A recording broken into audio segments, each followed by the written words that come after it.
This is the Hidden Killers podcast with Tony Brueski. All this week, we have a 5-part series, a conversation with Adam Cox and Rex Connor. Adam is the brother to Lori Vallow Daybell. Rex is Lori Vallow Daybell's uncle. And they certainly have stories to share about their life and times with Lori Vallow Daybell leading up to the murders of her children and her ex-husband and the many other suspicious deaths that have surrounded her life. I mean, as a kid, I mean, I felt like I had a great childhood. We had a nice house in a golf course community. I played sports all the time. I had tons of friends.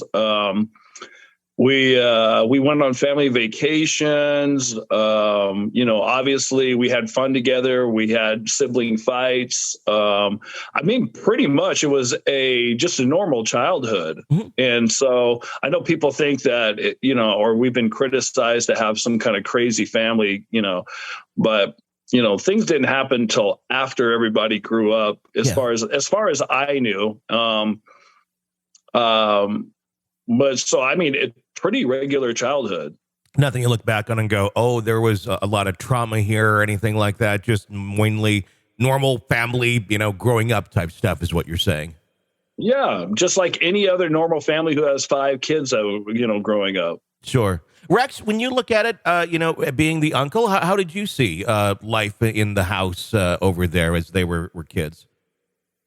Well, we lived basically around the corner from each other when Adam was growing up and his siblings. By the time Lori came along, I left for college when she was, maybe a year or two old. But Adam has 2 older siblings. We had a lot of interaction. I was there a lot. Adam recognizes that as his normal upbringing. It was a very, as he described, with any family of 5 kids, chaotic. Very open environment. Almost everything went. Any discussion, they're open about each other's flaws, the good, the bad, the ugly. Mm-hmm. So it was, if every family has a degree of dysfunction, theirs was no exception to that. We all have areas that we think are normal till we look around at everyone else and say, my family's not quite like that. Sure. And, since we all had that, I know people, when you get a family put in the spotlight as a Cox family has been, and people just dissect it from a distance, not knowing it, hearing little bits from here and there from people that knew them, people who are in the house, you have to fill in with a lot of conclusions. So we've heard a lot of conclusions drawn. And yes, it was a different environment than a lot of families. Mm-hmm.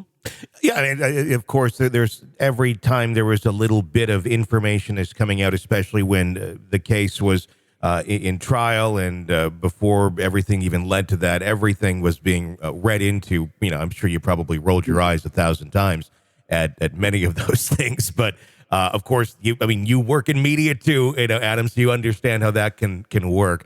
Let me ask you this: was religion a significant part of your life growing up? I know you grew up LDS, but obviously, when we look at what eventually happened here with Lori, a very bastardized version of religion became part of her life.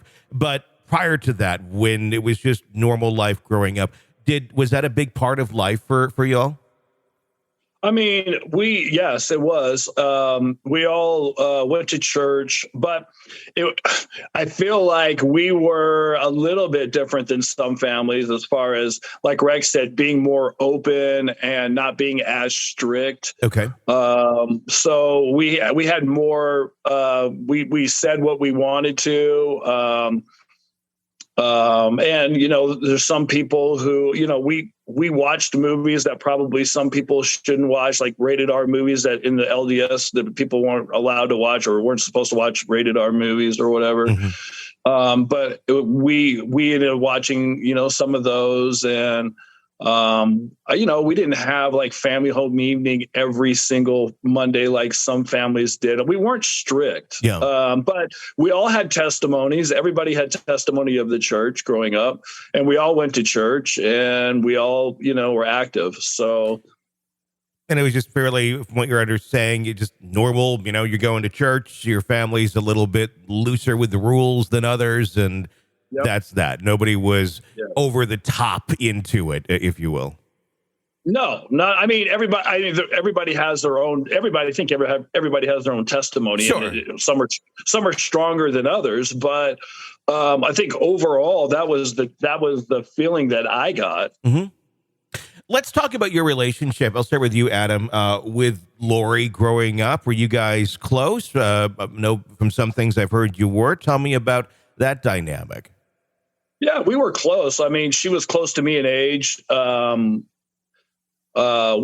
She liked to play sports. I liked to play sports. I used to teach her how to play sports. We would, as a family, we would, go swimming and, like I said, go on family vacations, watch TV, just normal stuff. And, you get a bond with a sibling. Mm-hmm. And Alex was my older brother, and he, at a younger age, was into sports, and then he got out of sports. And so him and I didn't have that same connection, but mm-hmm. Lori did. And so we played a lot and talked a lot, and we became pretty close. Rex, how about you? What was it like being uncle to little Lori? I loved my relationship with all of my nieces and nephews, but particularly the Coxes, because I had the most of my nieces and nephews, most interaction with them. And so even when they became young adults, more adults than young adults, of course, we lived in different places, not as much interaction, but I had a good relationship. I come to town, we'd talk. When my wife and I went to Hawaii, to see family. When Janice and Lori were living over there, we stayed with Lori in her home. And so it was a good relationship. When I tell people about the tragedy that happened, they say, "Oh, is this a distant relative?" And I'm not ashamed to say, or I don't hesitate to say, no, this was a close relative. We had a close relationship. Yeah. And I want to talk about, how all of that's affected you guys over the years, and how that, slowly trickled into life, and how you guys started to see some things and notice things. We'll get to that in just a little bit. What was the relationship that Lori had like with others? Let's start with your parents, Adam. When you reflect on that as a brother and you saw that, how would you describe it looking back on it? I guess pretty normal. The only part that it started to, when Lori was, I think, a senior in high school, she started hanging out with a guy and ended up getting married to him, her first husband. And she ended up, I think, drinking or doing drugs or something with him. Mm-hmm. And my mom and dad were not happy about it and told her to get home. And here she is getting married. But she put a restraining order on my mom and dad. Oh, wow. And then I think 2 or 3 weeks later, she came back to the house and apologized and got an annulment and said she made a big mistake and all that. So that was one of the big rifts I think that they had. But since that had happened, I think she's been really close to both my mom and dad. Did that come as a shock? I mean, to suddenly go and get married, and then there's a restraining order. I mean, it seems like such extreme behavior. I mean, granted, we've all been that age. We've all done plenty of dumb, extreme things. So it's hard to say that was that much more extreme than other things that some of us have done too. But looking back, knowing what we know now, it seems like quite a shift in personality, and then a shift back to kind of who you all knew. Yeah, exactly. And, I've told this before, but I imagine like Lori was a cheerleader. She's fun, good personality. She's good looking. She has all these things going for her.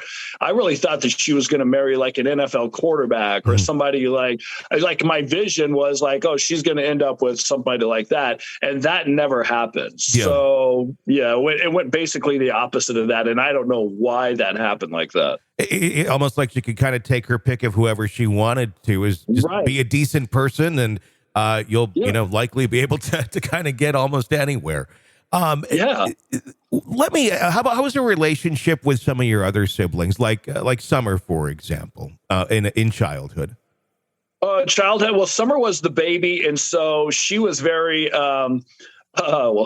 protective of herself because she was the baby and got picked on, I guess. So she came out firing sometimes. My friends would come over and, we would instigate something, and then she would scratch their arms and that kind of thing. Yeah. So she was definitely more of a fireball than Lori was when it came to growing up. Mm-hmm. And there was your other sister as well, Stacy, who had passed away back in 1998. What was that relationship like while she was around? Oh, Stacy was the best. Oh my gosh, I miss her so much. Straight A student, did everything right. Almost like in my mind, if I was to describe somebody perfect, it would be her. Mm-hmm. We had a great relationship, and just a genuine, really good person. And yeah, I miss her a lot. What was Lori's relationship like with her? Really good too. Yeah. Well, Lori ended up living with her in Texas together for a little bit, and Lori looked up to her a lot, I think. There's more to come in my conversation with Adam Cox and Rex Connor about the life of Lori Vallow Daybell and the tragic twists that it takes leading up to the death of her children and many others around her. Be sure to press subscribe so you don't miss any of our conversation right here. I'm Tony Brueski. Stay with us.